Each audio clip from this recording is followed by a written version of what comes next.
Dalam Islam, ternyata menangis itu bisa jadi sebuah amalan yang sangat mulia loh.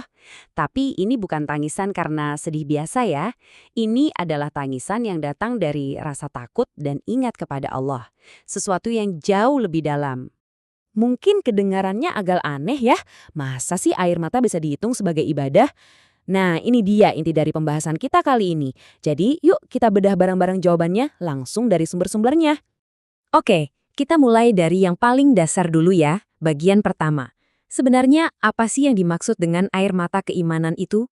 Jadi penting banget nih untuk kita pahami. Tangisan yang kita bicarakan ini bukan tanda kelemahan atau putus asa. Justru sebaliknya, ini adalah tanda kalau hati seseorang itu lembut dan imannya dalam. Sebuah luapan emosi yang muncul karena sadar betul betapa agungnya Sang Pencipta. Sekarang yuk kita lihat landasannya langsung dari sumber utama.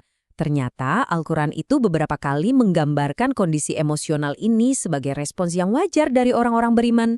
Nah, yang keren dari ayat ini tuh gimana ia menghubungkan langsung antara gerakan fisik yaitu sujud dengan respons emosi yaitu menangis. Dan keduanya, kata ayat ini, justru bikin mereka makin khusyuk, makin rendah hati di hadapan Tuhan. Di sini kita lihat lagi polanya kan? Mendengar firman Allah itu bisa memicu respon yang begitu alami, sampai-sampai mereka langsung bersujud dan menangis. Ini bukti betapa dalamnya ayat-ayat itu meresap ke hati mereka. Wah, ayat yang ini menyajikan kontras yang tajam banget. Seolah-olah Al-Quran lagi nanya langsung ke kita.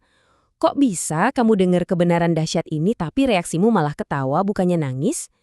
Ini secara nggak langsung menegaskan kalau menangis karena getaran iman itu respons yang jauh lebih pantas. Oke, dari teks suci, sekarang kita geser ke contoh nyata dari kehidupan Rasulullah Shallallahu Alaihi Wasallam. Teladan dari beliau ini bikin konsepnya jadi lebih personal dan gampang kita rasakan. Ada satu kisah yang menarik banget. Suatu saat, Rasulullah minta sahabatnya, Ibnu Mas'ud, untuk membacakan Al-Quran untuk beliau. Aneh ya, padahal kan wahyu itu turun kepada beliau. Tapi beliau bilang, beliau suka mendengarnya dari orang lain. Nah, pas Ibnu Mas'ud sampai di salah satu ayat dalam surat An-Nisa, Rasulullah minta dia berhenti. Saat itulah Ibnu Mas'ud menoleh dan kaget karena melihat kedua mata Rasulullah sudah berlinang air mata. Ini nunjukin betapa hidup dan dalamnya hubungan beliau dengan firman Allah. Ternyata nggak cuma itu, ada juga kesaksian lain tentang gimana emosi ini muncul secara fisik. Bahkan saat beliau lagi sholat, momen paling intim antara seorang hamba dengan Tuhannya. Coba deh, kita bayangin gambaran yang kuat banget nih. Bukan cuma isak tangis biasa, tapi suara dari dalam dada yang bergemuruh kayak air mendidih. Itu adalah getaran jiwa yang tulus banget waktu berkomunikasi dengan Sang Pencipta. Dan kalimat ini, wah ini mungkin salah satu sabda beliau yang paling jadi inti soal topik ini. Gampangnya gini, semakin tinggi kesadaran spiritual seseorang, hatinya bakal makin peka. Jadinya, ia lebih banyak menangis karena takjub dan takut pada Allah, dan makin sedikit ketawa buat hal-hal yang sia-sia. Tentu saja, amalan ini nggak berhenti di Rasulullah. Para sahabat terdekat beliau, yang disebut-sebut generasi terbaik, juga punya pandangan dan amalan yang sama. Nah, sekarang kita lihat dua contoh yang beda banget. Ini buat nunjukin gimana kelembutan hati ini bisa muncul di kepribadian dan kondisi hidup yang macam-macam. Putrinya sendiri, Aisyah, menggambarkan Abu Bakar sebagai orang yang hatinya gampang banget tersentuh. Dan yang menarik, sifat emosionalnya pas baca Al-Quran ini justru jadi bagian penting dari karakternya bahkan sebagai seorang pemimpin besar umat. Beda lagi sama kisah Abdurrahman bin Auf, salah satu sahabat terkaya.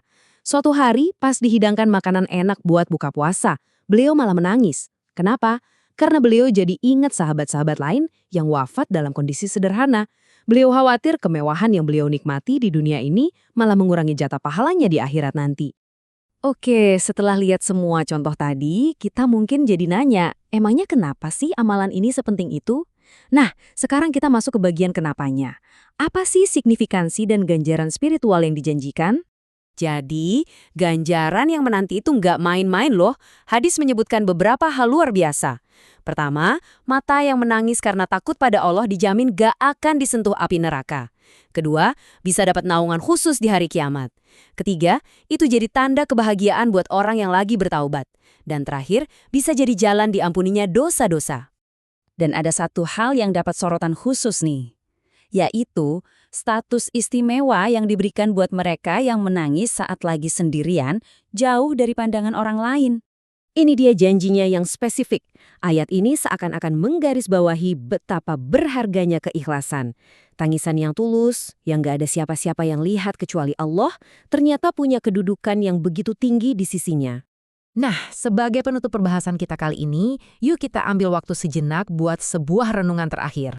Di dunia sekarang, yang sering banget menganggap kerapuhan atau vulnerabilitas sebagai kelemahan, pandangan Islam ini justru sebaliknya.